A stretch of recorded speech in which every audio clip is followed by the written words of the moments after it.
Quelques jours seulement nous séparent de la date du 30 avril 2024, celle de l'échéance accordée aux contribuables assujettis aux impôts ci-après.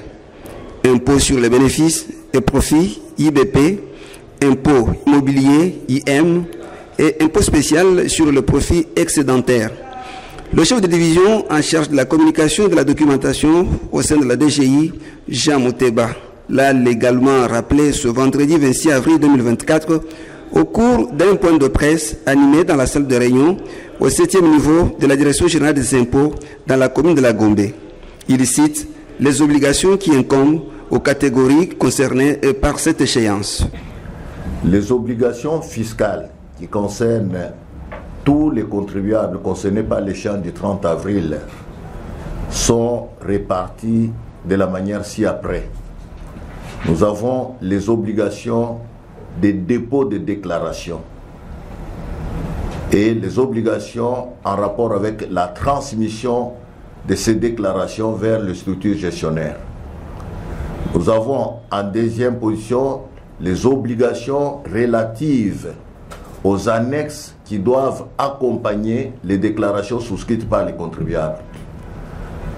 Nous avons les obligations en rapport avec le paiement, les modalités de paiement, et nous avons les obligations en rapport avec les manières ou la procédure à suivre pour obtenir les déclarations en ligne. Donc voilà, de manière globale, les obligations qui incombent à toutes les catégories de contribuables qui sont concernées par l'échéance du 30 avril 2024. Le paiement d'impôts étant une obligation légale, le non-respect de cette échéance entraîne les conséquences conformément à la loi. Le non-respect des obligations fiscales entraîne ce que vous avez appelé ici les conséquences à tirer. Et ces conséquences sont de plusieurs ordres selon la nature des documents ou les obligations qui reviennent à tout contribuable. Mais de façon générale, tout défaut d'absence de déclaration à l'échéance du 30 avril 2024 entraîne des pénalités fiscales conformes à la loi. Deuxième élément précisé, tout défaut d'annexer les états financiers tels que recommandés par la loi, lesquels états doivent être certifiés, entraîne également des pénalités fiscales, conformes toujours à la loi. Et troisièmement, on dirait également, tout défaut de paiement à l'échéance entraînera également des pénalités fiscales conformes à la loi. Ça signifie quoi? Au 30 avril 2024, si vous m'avez bien suivi lors de la première question, j'ai dit que les entreprises qui relèvent du droit commun, c'est-à-dire les grandes et les moyennes entreprises, doivent déposer leur déclaration et effectuer le paiement du solde de l'impôt sur les bénéfices et profits à leur charge. Ça signifie que ces entreprises-là avaient déjà payé sur base de bordereaux de versement d'acompte, le premier, le deuxième, le troisième et le quatrième acompte. Mais sauf que ces paiements ont été effectués sur base de bordereaux de versement. Le solde de cet impôt-là sera payé sur base d'une déclaration fiscale.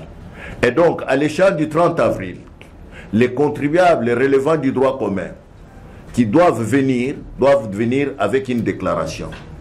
Et si l'on constate qu'à cette échéance, il n'y a pas de dépôt de déclaration, c'est qu'il y a absence de déclaration.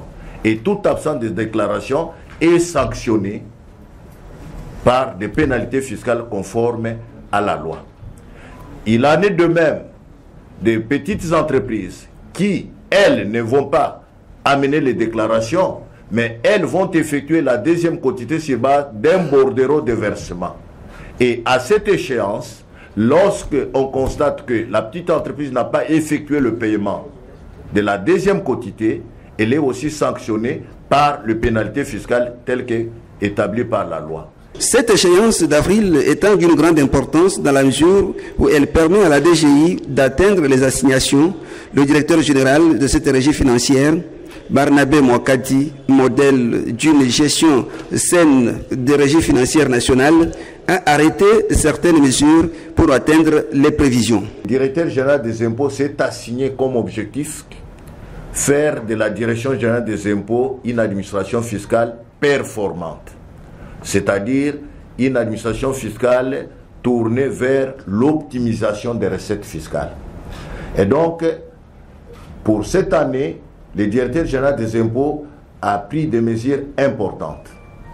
Les premières mesures, ce sont des mesures qui découlent du séminaire organisé par la direction générale des impôts au mois de mars dernier, qui avait pour thème ou pour sujet important les stratégies et les actions à mettre en œuvre pour l'optimisation des recettes au cours de l'année 2024. Mais pour ce qui est de cette échéance, le directeur général des impôts, comme je venais de le dire au début de l'émission, a signé en date du 18 avril un communiqué officiel sur l'échéance du 30 avril 2024. Et c'est dans ce communiqué où vous trouverez l'objet de l'échéance, où vous trouverez les modalités d'accomplissement de ces devoirs par tous les contribuables, où vous trouverez les dispositions pratiques prises par la Direction générale des impôts, et vous trouverez également les conséquences à tirer en cas de non-accomplissement de ces devoirs fiscaux par différents contribuables. Au-delà du séminaire organisé déjà par la Direction générale des impôts, au-delà du communiqué officiel de M. le directeur général des impôts, au moment où je vous parle, il y a le directeur général des impôts a signé plusieurs ordres de mission. Les ordres de mission qui concernent le bon encadrement de l'échéance du 30 avril 2024.